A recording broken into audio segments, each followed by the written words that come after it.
kullake. Kuidas koolipäev läks? Hästi. See on suurepärane. Kas sul on kõht tühi? Ei, ma juba koolis sain. No hästi, aga mustikokook, see läheb ikka, eks ju? Nii ole. No nii, lähme hakkame tegema siis. Kätepesu. Kõige esimene enne toidu tegemist. Teeme nii, et sina loed mulle retsepti ja siis me hakkame tegema. Teeme. Taigen on see, mille me paneme koogi põhjaks. Sinna läheb või, suhkur, muna, jahu ja küpsetuspulber.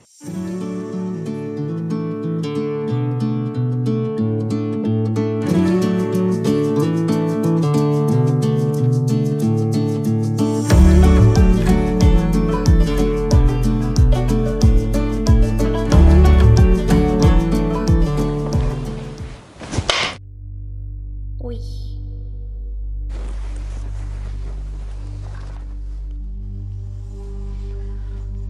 Nii, kuidas sul läheb? Kas sa lõid juba munad valmis? Oi, mis siin on juhtunud? Miks see rätik siin maas on? Ma ei tea, lihtsalt tahtis seal olla. Oot. Vaatame siis. Oi, sul on vist õnnetus juhtunud. Ma ei tahtnud seda pahandad. Niisuguse asja peale ma ei pahanda, kullake. Tore on, kui sa mulle ausalt ütled. Ega rätik ei aita. Me peame nüüd ise selle ära siit korjama. Eks? Okei. Teeme nii. Kook hakkab valmis saama. Kas sina tegid ka lapsena kooki või? Ikka tegin emaga koos. Ainult, et meil oli puudega köeta vahi. Sinna pidi puid panema. Ja mina pidin ainult nuppu vajutama.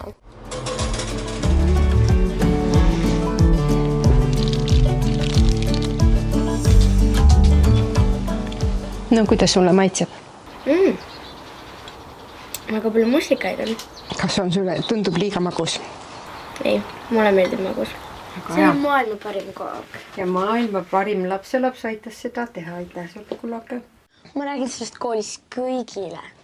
Väga tore. Tule mind varsti jälle vaatama. Ja, kas siis teeme panikooke? Aga muidugi, maasika moosiga. Nii.